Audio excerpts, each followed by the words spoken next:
Good morning, it's 10 o'clock. I'm Liz Tsai, and it's time for Easy News on ICRT.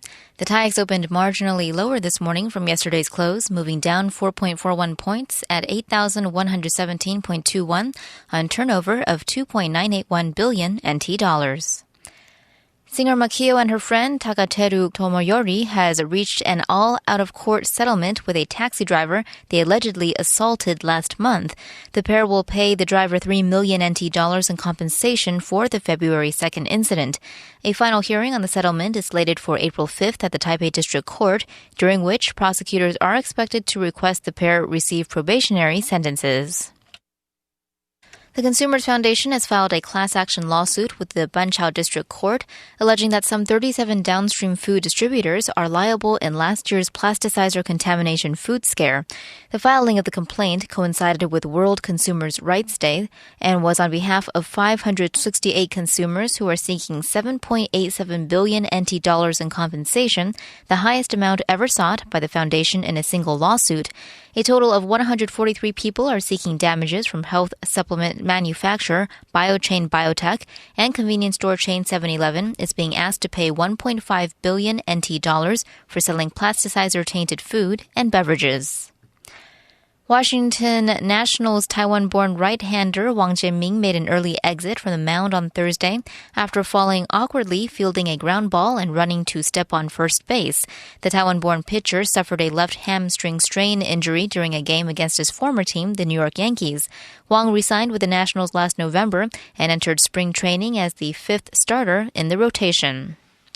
In world news, both the Taliban and Afghan President Hamid Karzai made high-profile statements today, but one expert with a unique perspective is dismissing their importance. The AP's Sagar Magani reports. When Karzai said he wants Afghan forces in the security lead next year, some saw it as him breaking with established plans. Mark Jacobson saw it as Karzai speaking to a domestic audience and emphasizing the Afghan role. I see President Karzai's statements more as political nuance. It's not a break. Jacobson was NATO's number 2 civilian in Kabul until last summer. As for the Taliban breaking off talks with the U.S., Jacobson says that's no surprise. They will keep saying that while jockeying for leverage. Sagar Meghani, Washington.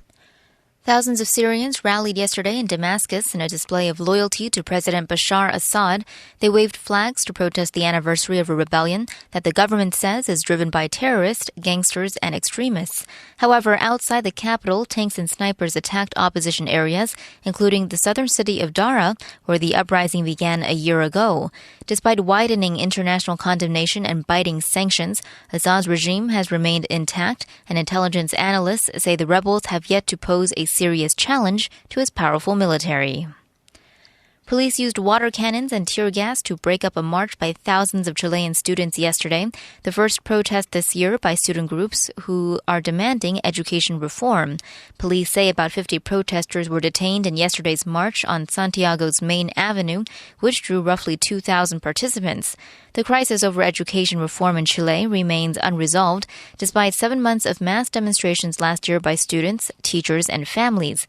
The marches have generally been peaceful, but often end with clashes between police and a minority of hooded activists throwing stones and Molotov cocktails. The International Monetary Fund has approved 28 billion euros or 36.56 billion US dollars in funding for crisis-hit Greece over the next 4 years.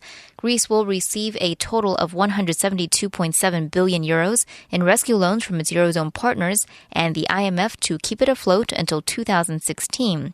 Without the bailout, Greece would have been forced into a messy default of a 14.5 billion euro bond repayment due on March 20th, a move that could have sent shockwaves throughout the global financial system and further destabilized the group of 17 countries that use the euro as their currency.